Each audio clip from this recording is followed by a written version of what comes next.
Bonjour, je m'appelle Marie-France Tyrolien, je suis présidente d'une association de drépanocytaires, Guadeloupe Espoir Drépanocytose, et également présidente de la CSA, la conférence sur la santé et l'autonomie.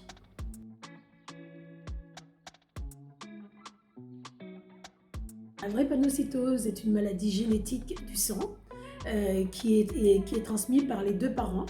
C'est la maladie génétique la plus répandue dans le monde. Elle provoque des douleurs terribles dans toutes les parties du corps et c'est une maladie grave. Et pour l'instant, il n'y a pas de médicaments pour faire disparaître cette maladie. On peut juste un petit peu améliorer les patients, mais pour l'instant, on ne peut pas les guérir.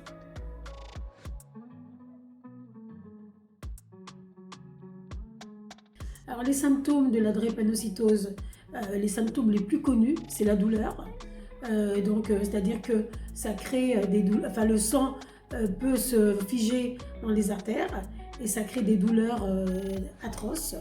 Les choses les plus graves sont l'AVC, le syndrome thoracique aigu et l'ostéonécrose de la hanche. C'est-à-dire que les organes manquant d'oxygène, l'oxygène qui est transmis par le sang, peuvent s'atrophier et ça peut causer des choses très graves, voire des décès.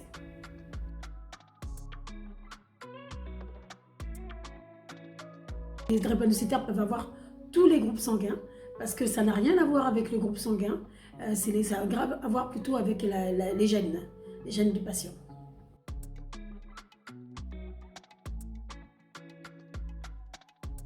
Alors le diagnostic, maintenant de plus en plus, c'est un diagnostic prénatal, c'est-à-dire qu'on le fait à la naissance. Pour les parents qui ont un doute, on peut le faire un petit peu avant la naissance par amniosynthèse. Il faut que les parents aient envie et soient d'accord.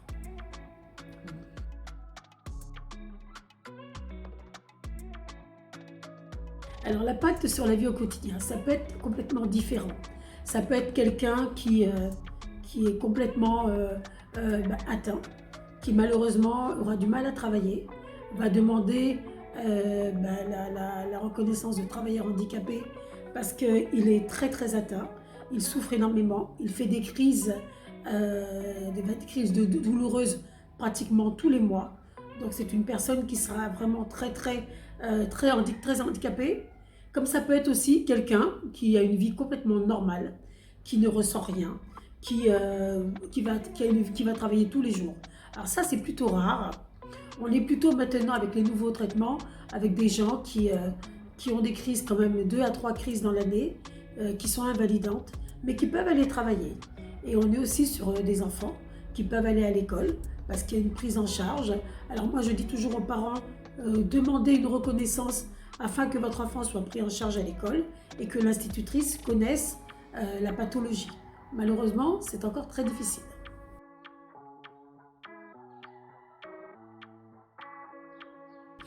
Oui, alors il y a des traitements qui améliorent le quotidien des patients. Comme je vous disais tout à l'heure, c'est une maladie qui ne se guérit pas. Alors, sauf la greffe, je ne vais pas commencer à parler de la greffe, parce que la greffe, c'est quelque chose qui guérit le patient. C'est-à-dire que pour avoir cette greffe, il faut avoir un donneur compatible. Donc c'est soit un frère, soit une sœur compatible, soit le père ou la mère. Alors il faut savoir que la greffe, c'est pas quelque chose d'anodin, c'est quelque chose qui demande une hospitalisation.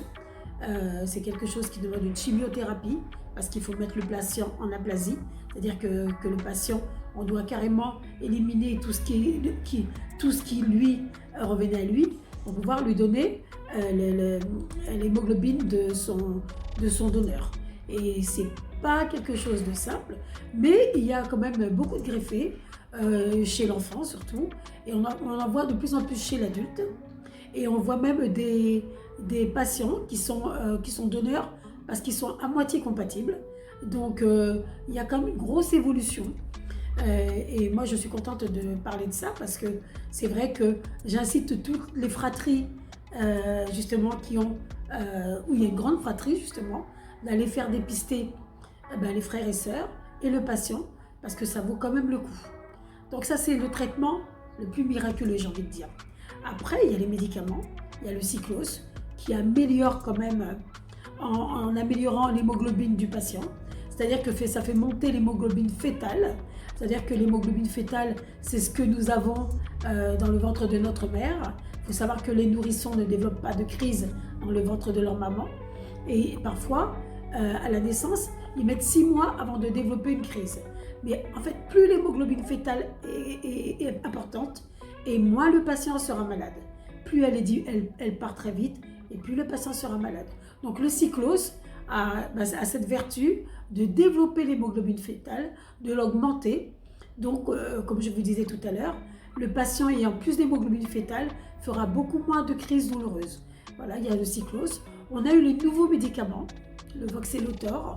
Alors, je ne vais pas parler du Crisanlizumab parce qu'il est en voie de disparaître, parce qu'il n'était pas forcément, qui ne convenait pas forcément aux drépanocytaires, pardon. Mais le Crisanlizumab, par contre, améliore comme sensiblement, même pour certains, il améliore la vie du patient. Sauf qu'il crée quelques gènes au début, mais après, les patients que j'ai pu interroger se portent très très bien. Et puis il ne faut quand même pas oublier l'échange transfusionnel, qui est quand même pratiquement le premier soin du patient drépanocytaire, c'est-à-dire que l'on prend un sang qui est bien sûr compatible avec celui du malade, et cet échange transfusionnel aura lieu toutes les 4 à 5 semaines, c'est-à-dire qu'on enlève le sang qui est bien sûr un sang d'hémoglobine S pour mettre un sang d'hémoglobine A. Alors, je n'ai pas trop expliqué au départ la drépanocytose, mais donc on sait que justement l'hémoglobine est très importante, et en donnant du sang AA au patient malade, il ne va pas faire de crise douloureuse. C'est une maladie qui impacte énormément la population. On a à peu près 1500 porteurs de la drépanocytose sur une population de 400 000 personnes, donc ce qui est quand même très important. On a toutes les couches de la population touchées, aussi bien riches, pauvres bien sûr, enfants, adolescents, adultes. Alors il faut savoir que bien sûr, depuis 1900, que je ne dise pas de bêtises, 84, il y a un dépistage systématique à la naissance. Ce qui a quand même nettement amélioré parce que l'enfant est pris en charge dès sa naissance.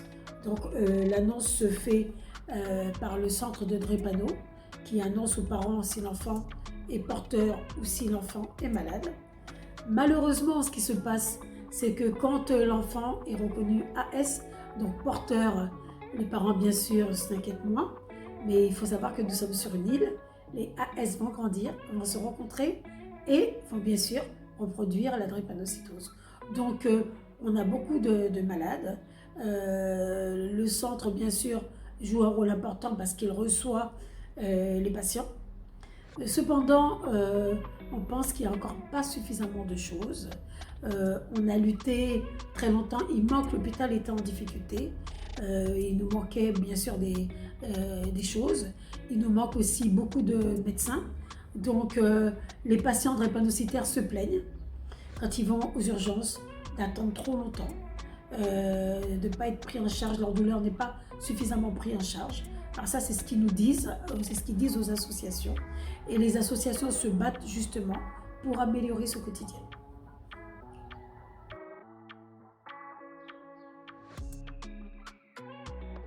Alors notre association est une association qui de 2009. Elle a été voilà. Alors donc on a énormément de parents. On a plus de parents que de patients. On a des parents d'enfants drépanocytaires.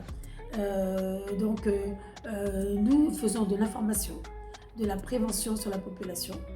Nous faisons de la prévention et de l'information dans les écoles, parce que ça c'est très très important.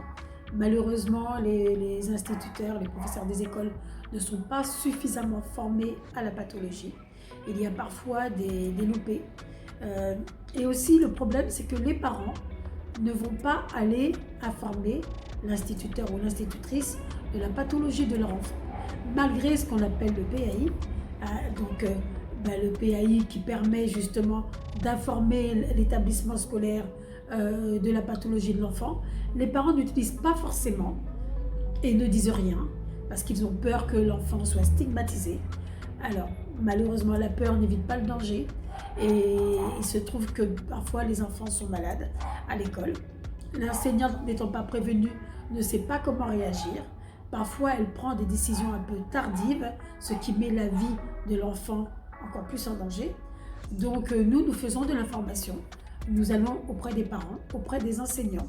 Nous demandons aux parents d'informer le directeur ou la directrice d'établissement qui va informer le médecin scolaire et qui va donner l'information pour que l'enfant soit le plus protégé. Par exemple, je vous donne un exemple. Quand il y a la piscine, il faut savoir qu'en décembre, il fait plus froid, l'eau est froide, donc l'enfant drépanocytaire ne pourra pas forcément aller dans l'eau froide parce que le changement de température est très dangereux pour lui. Donc, si l'institutrice n'est pas informée, l'enfant ira à la piscine, il va aller dans l'eau froide, il risque de faire une crise presque instantanée, ce qui est dangereux. Donc, l'institutrice ne comprenant pas va appeler le SAMU. Le temps que l'enfant soit pris en charge et qu'on comprenne ce qu'il a, on perd beaucoup de temps. Et c'est pour ça que nous demandons aux parents d'informer, quand il met son enfant à l'école, d'informer le directeur d'établissement. Il n'y a pas de honte, il n'y a pas de maladie honteuse, il n'y a que des maladies, point barre. L'enfant se sentira aussi beaucoup plus protégé parce qu'il saura qu'on connaît sa pathologie. L'institutrice veillera à ce qu'il boive suffisamment d'eau. Nous sommes dans un pays tropical, il fait chaud. On se déshydrate beaucoup plus vite.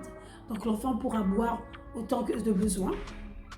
L'enfant aussi, il faut savoir qu'un enfant drépanocytaire, parfois une hémoglobine basse. Je vous ai parlé tout à l'heure de l'hémoglobine. Il faut savoir qu'une hémoglobine normale est à 12,8. Il faut savoir qu'un drépanocytaire peut avoir une hémoglobine à 7,8 et vivre, bien sûr pas normalement, mais vivre avec.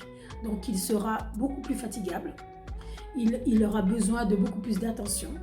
Il faudra expliquer à l'institutrice qu'il n'est pas feignant, que s'il s'endort en classe, c'est parce que parfois il y a une fatigue, il y a une chute d'hémoglobine et ça devra l'alerter pour soit prévenir le parent ou si elle ne peut pas joindre le parent, soit prévenir l'hôpital. Ça c'est très très important.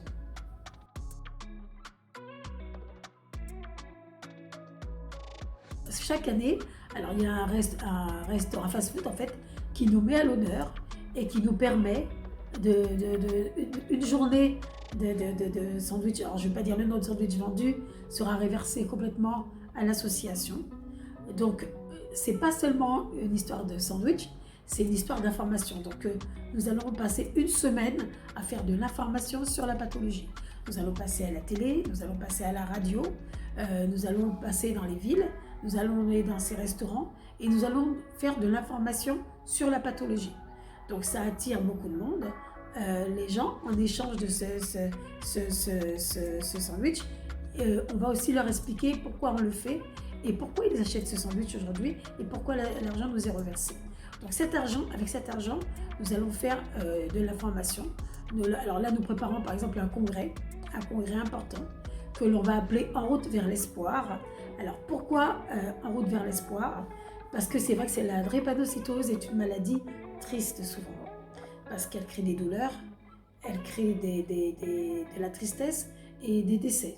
Donc aujourd'hui on va parler d'espoir, parce qu'on va parler de médicaments, on va parler de nouvelles thérapies, on va parler de la thérapie génique, je ne vous en ai pas parlé tout à l'heure, mais c'est une grande découverte qui permet justement de travailler avec les propres gènes du patient. Alors c'est très scientifique, je ne vais pas rentrer dedans parce que je ne suis pas, mais en tout cas de les muter et de les remettre, de lui redonner. Ça sera moins grave que la greffe parce qu'il n'y aura pas de rejet parce que ce sont les propres gènes du patient. Donc ça c'est une grande nouveauté, c'est pas encore développé, mais dans ce congrès nous allons faire venir un chercheur américain qui va venir nous en parler. Donc ces congrès que nous faisons sont ouverts à toute la population, ils sont gratuits, donc cet argent nous sert à ça, à faire venir des chercheurs, faire venir des médecins pour expliquer et réexpliquer aux familles qui ont un enfant drépanocytaire qu'il y a des choses qui se mettent en place. Il ne faut pas qu'on laisse les parents complètement déprimés face à leur enfant. Alors il faut savoir qu'il y a aussi des enfants qui sont rejetés parce que malheureusement, c'est une maladie qui fait appel parfois aux magico-religieux. Les parents disent, ah ben lui, il a été possédé à la naissance, et c'est pour ça qu'il est malade, c'est pour ça qu'il a les yeux jaunes, c'est pour ça qu'il a mal, c'est une maladie diabolique. Donc cet enfant sera mis de côté. Vous imaginez ce pauvre enfant qui a déjà des douleurs atroces, mais qui doit encore se battre pour dire qu'il n'est pas possédé, qu'il est tout simplement malade. Donc on fait de l'information, on va dans les écoles, on va dans les emplois. Alors on a un gros projet qui s'appelle la drépanocytose et l'emploi. Il faut aller voir les employeurs pour leur dire qu'il faut embaucher les drépanocytaires. Ils peuvent avoir une reconnaissance de travailleurs handicapés, ils peuvent être tout à fait prêts à travailler, mais il faudra juste adapter leur poste de travail. Donc ça, on fait ce genre d'information là aussi. On fait de l'information pour le don du sang. On travaille beaucoup avec l'EFS. Le 14 juin, on se joint à l'EFS. Alors je me rappelle, on avait fait une très très belle manifestation. C'était une rose contre ton sang. Et les enfants, tous les enfants drépanocytaires avaient une rose. Et chaque fois que quelqu'un venait donner son sang, ils offraient une rose. Alors ça avait beaucoup touché les gens. Il y avait beaucoup de poches de sang. Et c'est vrai qu'on va refaire, on va un petit peu travailler sur 2023-2024 sur l'espoir, en refaisant des choses, en remettant en place des choses pour que les gens n'oublient pas que la science avance. Moi, j'ai envie de dire aux parents, la science avance. N'ayez pas peur, on va y arriver. Alors, les gens peuvent nous contacter pour l'instant sur Facebook. Notre site web est à venir en tapant Guadeloupe Espoir Drépanocytose. Donc, vous tombez sur notre page. Et en général, on répond aux questions, on les étudie et on répond. À tout hasard, vous pouvez aussi appeler sur le numéro 06 90 64 69 67 si vraiment vous n'arrivez pas à avoir une réponse sur Facebook.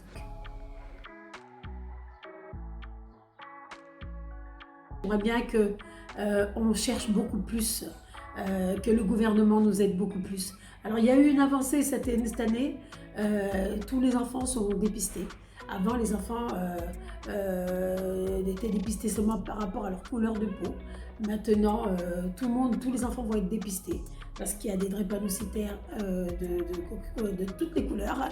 Hein, voilà. Donc aujourd'hui, quand même, je trouve qu'il n'y a pas assez de choses mises en place pour lutter contre la drépanocytose. Donc le message que j'ai envie de faire passer, si le ministre de la Santé m'entend, si le président de la République m'entend, franchement, penchez-vous sur cette pathologie parce qu'il y a encore beaucoup trop de gens qui en meurent, beaucoup trop de gens qui en souffrent. Et vraiment, si vous pouvez vous inquiéter, pas seulement pour c'est pas le tout de les dépister, il faut faire quelque chose après. Et la science avance, mais les scientifiques manquent de moyens.